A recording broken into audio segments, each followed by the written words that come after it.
আসসালামু আলাইকুম ওয়া রাহমাতুল্লাহ। আজ আমরা শিখতে চলেছি সূরাতুল বাকারার ৯ নম্বর পর্ব।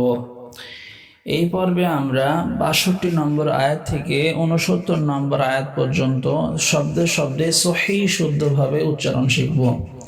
এবং এই আয়াতগুলির বাংলা অনুবাদ জানব। আসুন আমরা শুরু করি। আউযু বিল্লাহি মিনাশ শাইতানির রাজীম। بسم الله الرحمن الرحيم إن الذين آمنوا والذين هادوا والنصارى إن أجبنا الذين ذي أكلفتان أكلفتان منو أكلفتان والذي أكلفتان হা একালিফটান, দু একালিফটান, ওয়ান অজিবুন্না, স একালিফটান, র একালিফটান। ইন্নাল্লাযীনা আমানু ওয়াল্লাযীনা হাদু ওয়ান-নাসারা ইন্নাল্লাযীনা আমানু ওয়াল্লাযীনা হাদু ওয়ান-নাসারা والصابئين من آمن بالله واليوم الآخر والصابئين من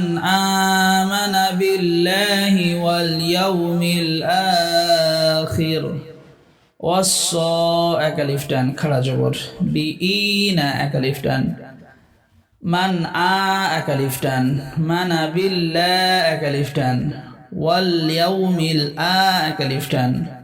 خيري وعمل صا أكلفتان لحن اكفقنا والصابئين من آمن بالله واليوم الآخر وعمل صالحا والصابئين من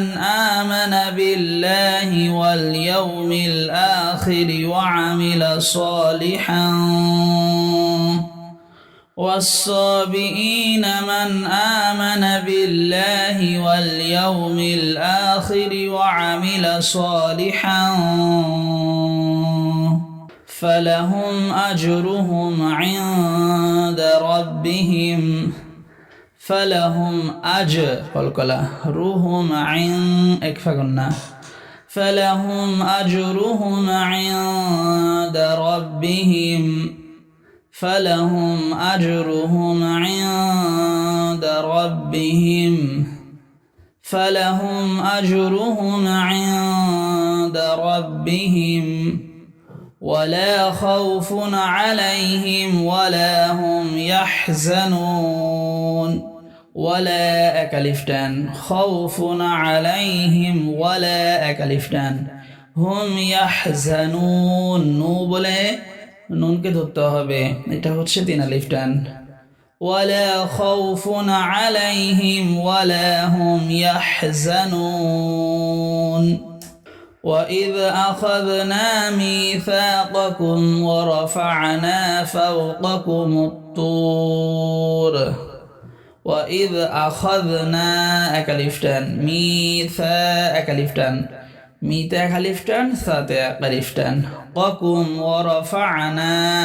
فع ধাক্কা দিয়ে বলবেন না একালিফটান ফাওকাকুম الطور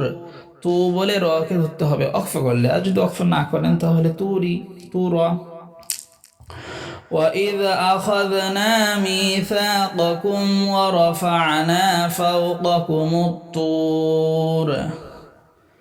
وإذ أخذنا ميثاقكم ورفعنا فوقكم الطور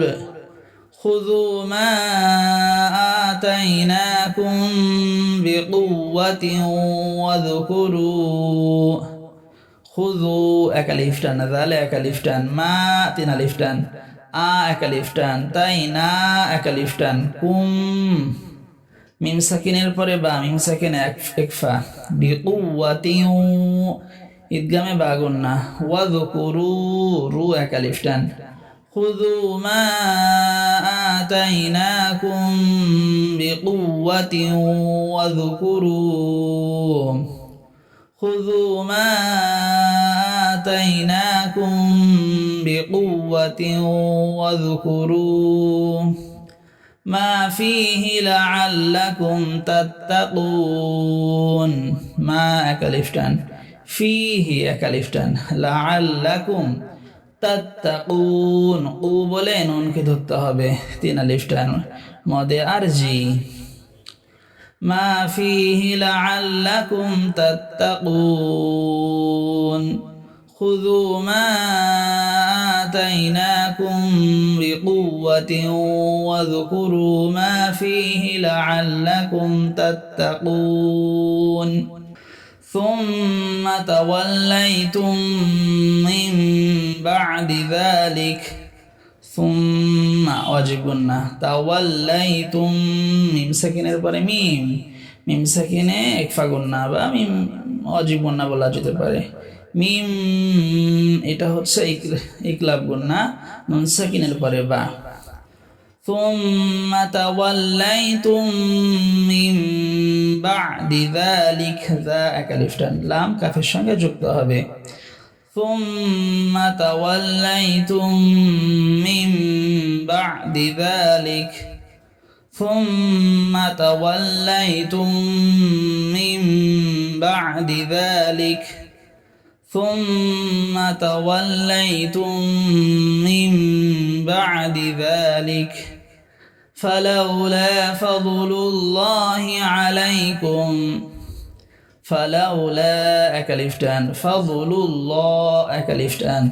فضل الله عليكم فلولا فضل الله عليكم ورحمته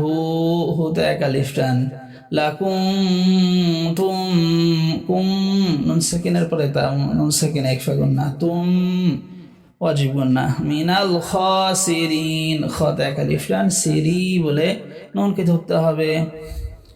عليكم ورحمته لكنتم من الخاسرين عليكم ورحمته لكنتم من الخاسرين فلولا فضل الله عليكم ورحمته لكنتم من الخاسرين ولقد علمتم الذين اعتدوا منكم ولقد قلقلا علمتم الذي أكلفتن اعتدوا من اكفقناكم ولقد علمتم الذين اعتدوا منكم ولقد علمتم الذين اعتدوا منكم في السبت فقلنا لهم كونوا قردة خاسئين في السبت سبق قلقلا فقلنا ناتي أكلفتان لهم كونوا كو أكلفتان نون أكلفتان قردة خات أكلفتان سئين يبولي نون كتبتها بيتا هتش 3 ألفتان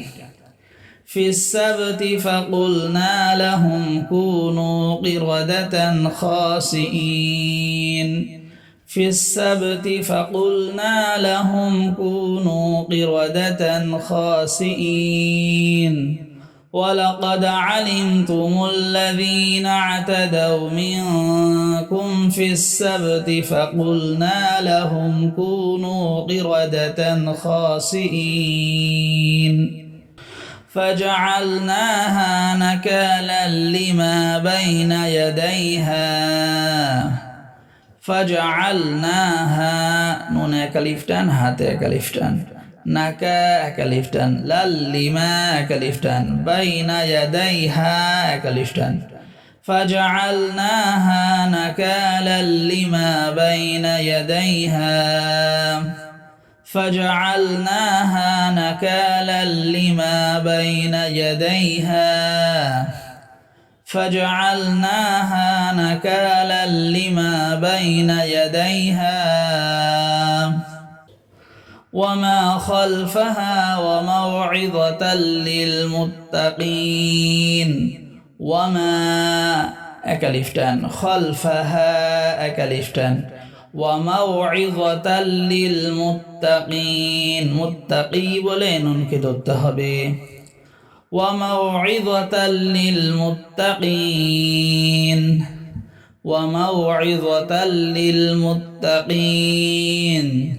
وما خلفها وموعظة للمتقين وإذ قال موسى لقومه إن الله يأمركم وإذ قال قاطع كلفتان قال موسى متكلفتان سنا كلفتان لقومه تنالفتان إن الله إن وجبنا الله كلفتان يأمركم يا ধাক্কা দিতে হবে وإذ قال موسى لقومه إن الله يأمركم وإذ قال موسى لقومه إن الله يأمركم أن تذبحوا بقرة راح সাথে যুক্ত হয়ে গোলটাকে হা বলতে হয় ওকফ করলে রা হায়ের সাথে যুক্ত হচ্ছে আং এটা হচ্ছে নুন সাকিনের পরে তা ইকফা গুন্না আন তাযবাহু বাকারা আন তাযবাহু বাকারা وإذ قال موسى لقومه إن الله يأمركم أن تذبحوا بقرة قالوا أتتخذنا هزوا قالوا قافيا كالفتان لوتي تينا لفتان এটা হচ্ছে তিন আলিফ টানের চিহ্ন আতাত্তাখিযুনা নুনে এক আলিফ টান قالوا أتتخذنا هزوا যদি আয়াতের শেষে খালি আলিফ থাকে এবং তার আগের হরফের উপরে দুইটি জবর থাকে তাহলে দুইটা জবর থেকে একটা জবর বাদ হয় এবং জবরের বাম পাশে খালি আলিফ এক আলিফ টান হবে قالوا أتتخذنا هزوا قالوا أتتخذنا هزوا قال أعوذ بالله أن أكون من الجاهلين أكلفتان قال أعوذ أكلفتان ذو بالله لامي أكلفتان قال أعوذ بالله أن أكون هو أكلفتان من الجاء خرج برا أكلفتان هلي بولن نمجد تين ألفتان قال أعوذ بالله أن أكون من الجاهلين قال أعوذ بالله أن أكون من الجاهلين قالوا ادع لنا ربك يبين لنا ما هي قالوا وفي كلفتان لود كلا دالر উপরে রজন علنا نونا كلفتان ربك يبين لنا اي نونا كلفتان ربك يبين لنا ما هي মিমা كلفتان হায়া জরহি এখানে كلفتان হবে অক্ফ হওয়ার জন্য ইয়ার উপর একটা যোজন হচ্ছে জেরের বাম পাশে যোজম আলা ইয়া এক আলিফ টান يبين لنا ما هي قالوا ادع لنا ربك يبين لنا ما هي قال إنه يقول إنها بقرة لا قاء كلفتان إن واجبنا نهو التا পেশা كلفتان يقو أكلفتان لو إن واجبنا نها أكلفتان بقرة لا أكلفتان قال إنه يقول إنها بقرة لا قال إنه يقول إنها بقرة لا قال إنه يقول إنها بقرة لا فارض ولا بكر عوان بين ذلك فارض তানবিনের পরে ওয়াও ইদগামে বাগুন্না ওয়ালা এক আলিফ টান বিকরুন আওয়ানুম তানবিনের পরে বা ইকলাব গুন্না বাইনা যালিক খাড়া জবর এক আলিফ টান লাম গায়ের সঙ্গে যুক্ত হচ্ছে ফারিদু ওয়ালা বিকরুন আওয়ানুম বাইনা যালিক ফারিদু ওয়ালা বিকরুন আওয়ানুম বাইনা যালিক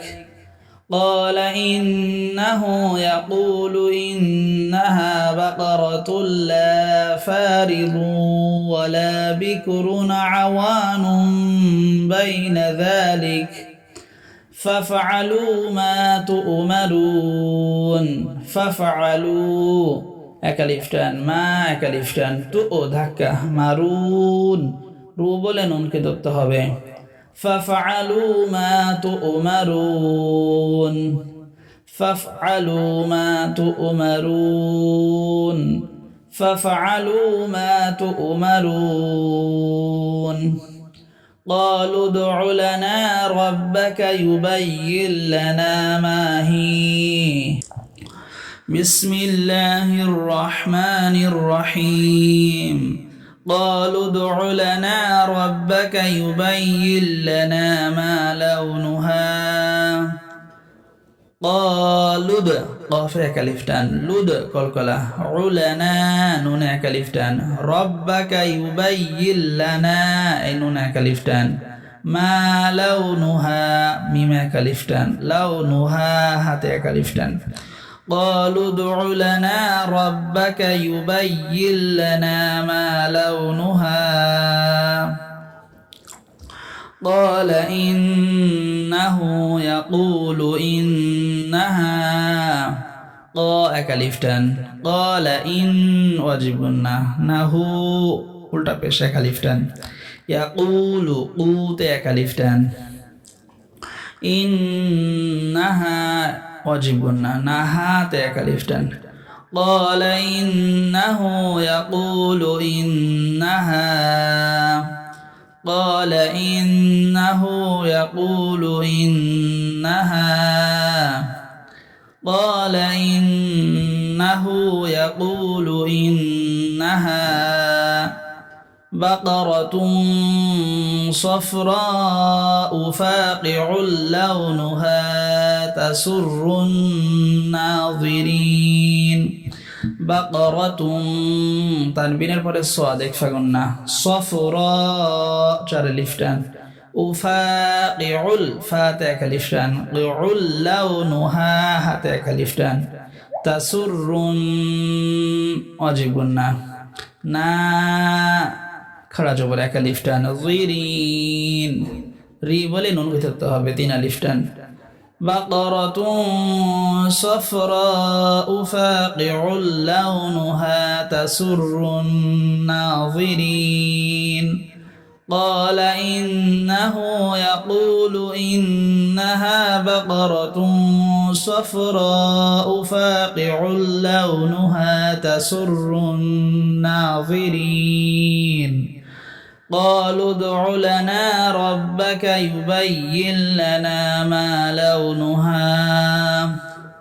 قال إنه يقول إنها بقرة صفراء فاقع لونها تسر الناظرين নিশ্চয় মুমিন ইহুদি এবং নাসারা ও সাহাবী তাদের মধ্যে যারা ঈমান আনবে আল্লাহ ও আখিরাতের দিনের প্রতি এবং নেক কাজ করবে তাদের জন্য রয়েছে তাদের প্রতিপালকের নিকট প্রতিদান আর তাদের কোনো ভয় নেই এবং তারা দুঃখিতও হবে না হে বনী ইসরাইল আর স্মরণ করো যখন আমি তোমাদের অঙ্গীকার গ্রহণ করলাম এবং তুর পাহাড়কে তোমাদের উপর উত্তোলন করলাম আর বললাম, তোমাদেরকে যে কিতাব দিয়েছি তা শক্তভাবে ধরো এবং তাতে যা রয়েছে তা স্মরণ রাখো, যাতে তোমরা মুত্তাকি হতে পারো। অথবা তোমরা অঙ্গীকার করেও সঠিক পথ থেকে বিমুখ হয়ে ফিরে গেলে, অতএব যদি তোমাদের উপর আল্লাহর অনুগ্রহ ও রহমত না থাকতো, তোমরা অবশ্যই ক্ষতিগ্রস্তদের অন্তর্ভুক্ত হতে। আর তোমাদের মধ্যে যারা শনিবারের ব্যাপারে সীমা লঙ্ঘন করেছিল, তাদের ঘটনা তোমরা নিশ্চয় জেনেছ। অথবা আমি তাদেরকে বললাম, তোমরা নিকৃষ্ট বানর হয়ে যাও। অতঃপর এই ঘটনাকে আমি এর সমসাময়িকদের জন্য এবং তৎপরিবর্তীদের জন্য দৃষ্টান্ত বানিয়েছি এবং মুত্তাকিদের জন্য উপদেশ। আর স্মরণ করো যখন মূসা তার জাতিকে বলল, নিশ্চয়ই আল্লাহ তোমাদেরকে নির্দেশ দিচ্ছেন যে তোমরা একটি গাভী জবেহ করবে। তারা বলল, তুমি কি আমাদের সাথে উপহাস করছো? হে মূসা আলাইহিস সালাম বলল, আমি মূর্খদের অন্তর্ভুক্ত হওয়া থেকে আল্লাহর আশ্রয় চাচ্ছি। তারা বলল, আপনি আমাদের জন্য আপনার প্রতিপালকের নিকট দোয়া করুন, তিনি যেন আমাদের জন্য স্পষ্ট করে দেন যে গাভীটি কেমন হবে। তিনি বললেন, আল্লাহ বলছেন, নিশ্চয়ই তা হবে এমন গাভী, অতি বয়স্কও না ও অতি বাচ্চাও না, বরং এ দুইয়ের মাঝামাঝি। সুতরাং তোমাদেরকে যা নির্দেশ দেওয়া হয়েছে তা করে ফেলো। তারা বলল, আপনি আমাদের জন্য আপনার রবের নিকট দোয়া করুন, তিনি যেন আমাদের জন্য স্পষ্ট করে দেন তার রং কেমন হবে।